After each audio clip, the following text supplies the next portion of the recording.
everyone, Harris O'Malley from DrNerdLove.com. And normally I do these every other week. I wasn't planning on doing one this week, but I've got next week's episode all set up, and honestly, there are a few things in the news that I want to talk about, which means this is a little bit more topical, a little bit more raw, a little bit more unfiltered, a little bit more unprepared, so I want to get my thoughts in while the discourse is still going on. And also, a lot of y'all have been hitting me up on Twitter, on the patron-only Discord, and an email, wanting to know my thoughts about a lot of this stuff. Never let it be said that I'm not susceptible to peer pressure. So, the two big things that everyone's been hitting me up about are surprisingly related to each other in some ways. The first is an article in The Economist about how millennials are having sex, and why in the world could that be? And first of all, most of the time, they're not even talking about millennials, they're talking about Gen Y. Millennials are in their late 20s and early 30s at this point. Get it right. Now, this is something that first came up in an article in The Atlantic by Kate Gillian called Young People Are Having Less Sex.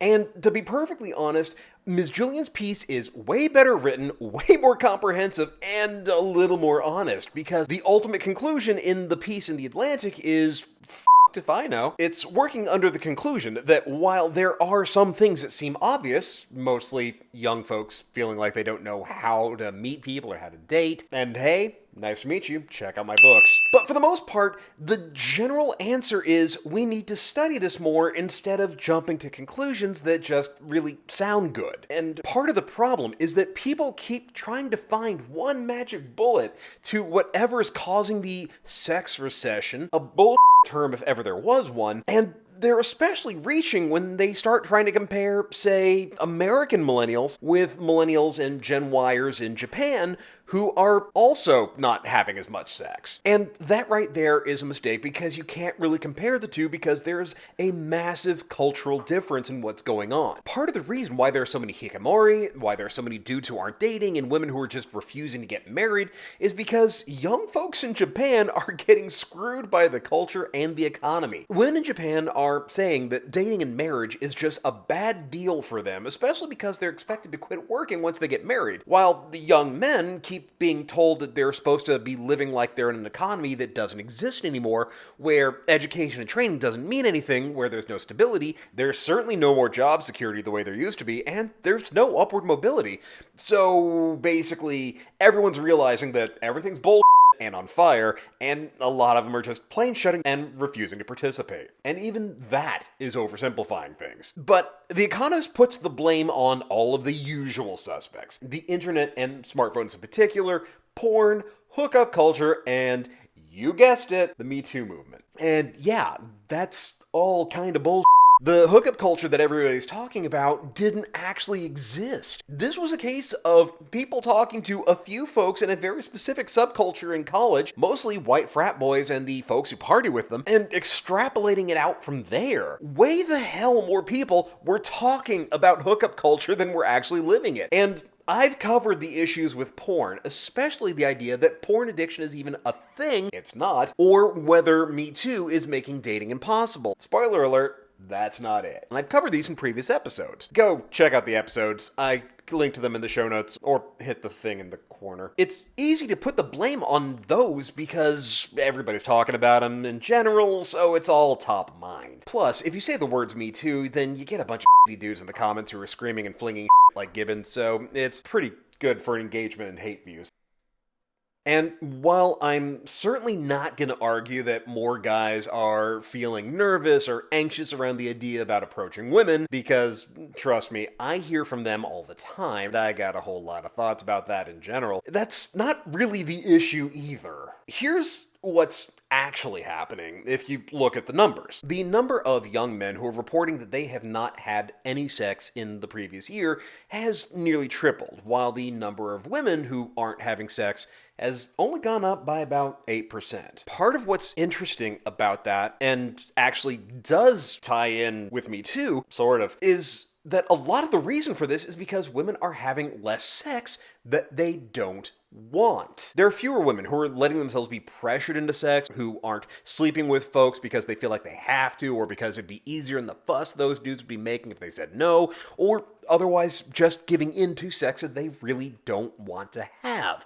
And that is a good thing. Because when women feel empowered to say no and folks start to learn that enthusiastic consent is really goddamn important, then that is when we start creating a culture where women feel empowered to find the sex they actually want, and that in turn means that more people will be having sex overall. Which actually brings us to the other topic. After Georgia instituted one of the most horrific and laughably unconstitutional abortion bans in America, though Alabama just said, "Hold my beer, y'all," actress and activist Alyssa Milano went full Estrada and declared a sex strike in order to protest the whole shebang. It's a reference to the play by Aristophanes where Spartan and Greek women started refusing to have sex with their husbands in order to end the war. Look, I gotta do something with my degree in literature, okay? That in and of itself is kind of stupid if you ask me. It's faux activism at best because nobody in Georgia or Alabama or whatever is gonna care if Alyssa Milano or a lot of her followers and fans are getting laid. And the whole thing is predicated on the idea that there are no or very few anti-choice women out there, which is demonstrably not true,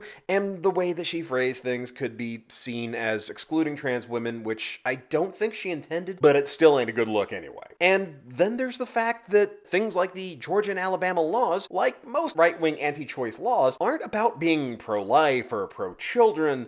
It's about trying to punish women for having sex that some folks just don't approve of. But the bigger issue, and one that many women have pointed out, is that this also plays into the idea that sex is something that men need and women tolerate. It gets hung up on the idea that women are the gatekeepers of sex while men are the gatekeepers of marriage, and the two are always in conflict over who gets what they want and at what cost. Which, frankly, is a great way of making sure that everyone's having really shitty sex, and that in turn means that women are less likely to have it in the first place. Because, like I've said before, women are as into sex as men are. It's just that for the most part, it's not worth it for women to go out and try to get some strange, even when they really want it. Like I'm always saying, when you're flirting with a woman, you're not competing with every other man she's talking to. You're competing with the idea of her staying home and watching Barry instead. When most men are guaranteed to orgasm during a hookup, and most women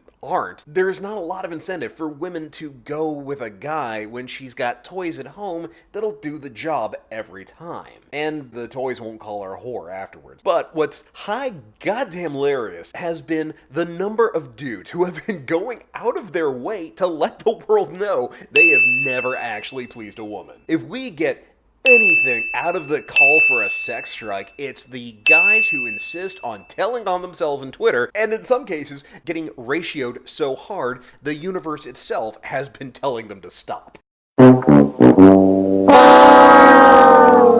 Now, while it's amazing how many people have wanted to let the world know that they're bad at sex, it actually says a lot about the narrative that our culture has been saddled with for a long goddamn time, and how hard folks want to hold on to it. The idea that women don't like sex, and especially not the way that men do, is false on its face. We've known this for a long time, but it's so baked into our culture that scientists had to discover the real shape and size of the clitoris 3 goddamn times before it ever made it into medical literature. Of course, what makes all of this interesting is how much that attitude shows up in our education about sex and in the laws that we pass. As Dr. Temery Lee points out, an actual doctor, not like me, anti-choice attitudes and laws always focus on women because men supposedly can't help themselves. The anti-choice crowd can't stop going on about how women should just not let dudes bang them instead of telling guys to keep their dicks in their pants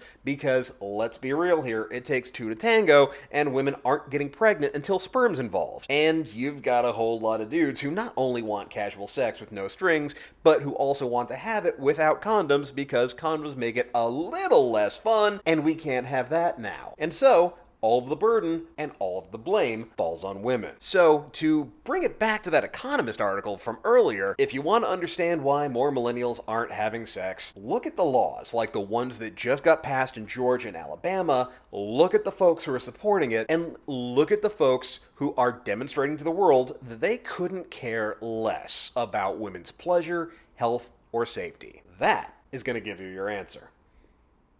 Hey, thanks for checking out my latest video.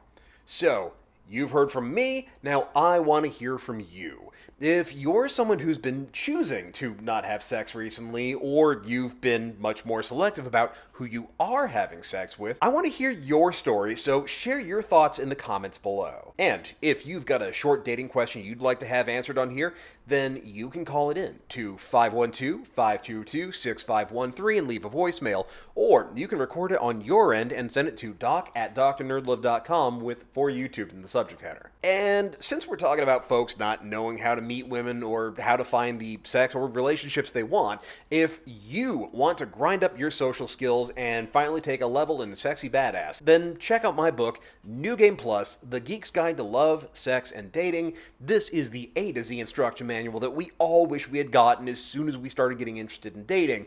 Links to buy it are in the show notes, go check it out, and if you do check it out, then do me a huge solid. Be sure to rate and review it on Amazon and Goodreads. If you're digging the series, you already know what to do, you've watched these before, you've been on YouTube, you know the whole spiel, hit the thumbs up, share it with your friends, ring the bell, subscribe, like, share, yada yada yakety schmackety. But if you are really enjoying these videos, and I mean really enjoying them, if you feel like you're getting a lot out of it, you're finding that it's really helping you, and you want to support the channel, and in the process help fund some really awesome content, then consider becoming a patron at patreon.com/drnerdlove. Even $1 is a huge help, but at $3 a month or more, you get access to some excellent, awesome patron-only content. Meanwhile, you can follow me on Twitter at @drnerdlove. You can join the Facebook page at facebook.com/drnerdlove. And as always, hit that logo to subscribe, check out my other videos, and I will see you here next time with more about love, sex, and dating. Later.